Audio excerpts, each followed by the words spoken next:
Operating System. O que é Operating? Operating, traduzindo para o português, é operacional, ou seja, que é relativa à operação ou que está em condições de funcionar. E System em português é sistema, que é um conjunto de elementos interconectados. Portanto, já temos uma definição prévia do que é Operating System, ou sistema operacional.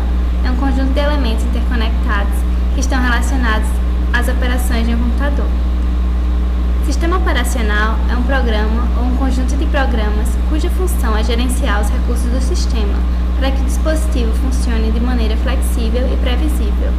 Ele controla as funções do processador, o input, o output, o armazenamento e o controle de dispositivos, fornecendo uma interface entre o computador e o usuário. Dessa forma, o sistema operacional cria a possibilidade de realizar uma variedade de tarefas, interagir com o usuário de forma complexa e acompanhar as necessidades que mudam com o tempo. Enquanto o computador está ligado, o sistema operacional tem 4 tarefas básicas: proporcionar uma interface de linha de comando ou uma interface gráfica para o usuário se comunicar com o computador, gerenciar os dispositivos de hardware do computador, gerenciar e manter os sistemas de arquivos em disco e dar suporte ao programa. Como funcionam? Como já dito anteriormente, o sistema operacional executa muitas funções para que o computador funcione bem e eficientemente. Algumas das mais importantes são: User Interface. Essa função gerencia o acesso do usuário para o interpretador de comandos e o gerente de arquivos. Para ser possível operar um computador, é necessário fornecer também interface para que os usuários possam desfrutar dos recursos do sistema.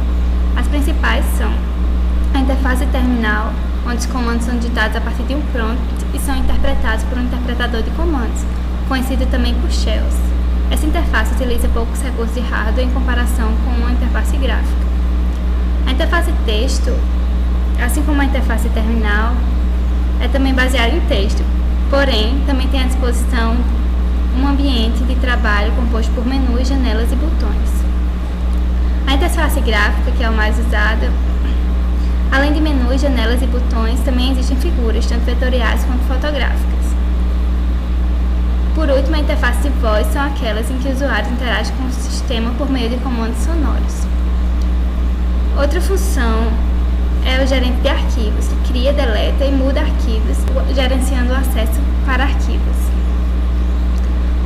A função de gerente de recursos gerencia os recursos de hardware entre usuários e tarefas, usando-os a qualquer ponto do tempo. Ele cuida para que cada aplicativo tenha os recursos necessários para o funcionamento e gerencia a capacidade limitada do sistema para atender a todos os usuários e aplicativos.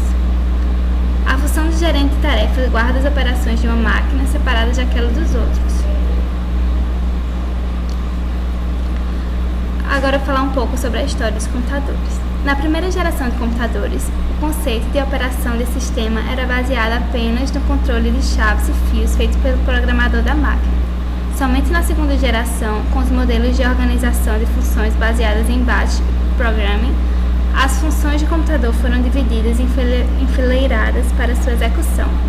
Porém, a falta de padronização das linguagens dos computadores exigia especificidade nas operações, como CTSS, criado especificamente para o IBM 7090.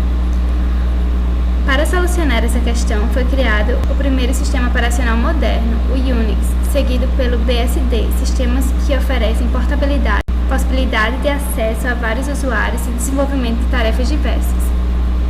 Com o aperfeiçoamento do SO e visando a ideia do computador pessoal, são desenvolvidos sistemas operacionais que possibilitam a exibição de imagens no monitor e entradas através de um teclado. Aprimorado, tais sistemas chegaram ao que é visto atualmente, alcançando também dispositivos móveis. Hoje em dia, a área de vendas que mais cresce no mundo é a venda de dispositivos, e os principais sistemas operacionais vendidos são o iOS, o Symbian, Android e o Windows Mobile. O conceito de software livre caracteriza-se pela liberdade dos usuários para utilizar seus produtos, bem como executar, copiar, estudar e modificar esses produtos. Podem ser gratuitos ou comprados, dependendo da sua forma de licenciamento. O software proprietário caracteriza-se por ter o código fechado, ou seja, seu código é licenciado para seu criador, impossibilitando conteúdo a terceiros, bem como sua modificação. Ele centraliza-se na venda de programas visando lucro, sem se preocupar com as necessidades necessidades do usuário. Alguns exemplos de sistemas operacionais proprietários são Windows, macOS, BeOS e Solaris. E alguns exemplos de software livre são Linux e Ubuntu, FreeBSD, NetBSD, OpenBSD, OpenSolaris, Haiku, ReactOS, entre outros.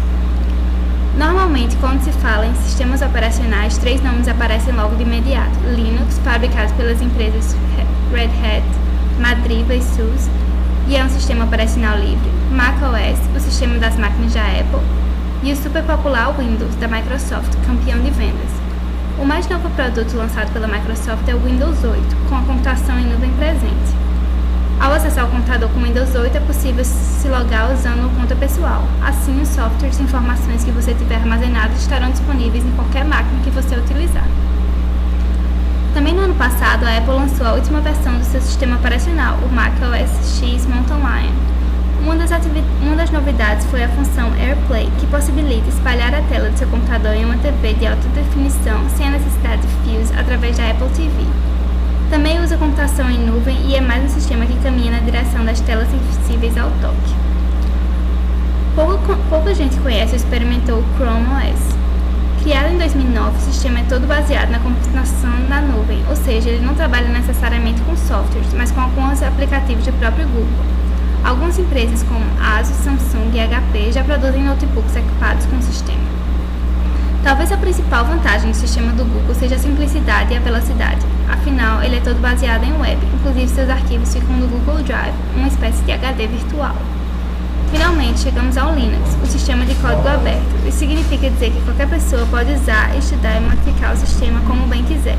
O Ubuntu é a plataforma mais popular. Tudo funciona de maneira bem parecida com o Windows ou macOS, assim como o Chrome OS, que aliás também é baseado em Linux. Um dos itens que chama a atenção é a velocidade e a leveza desse sistema operacional. E aqui a gente termina a apresentação sobre Operating Systems ou sistemas operacionais. Adeus!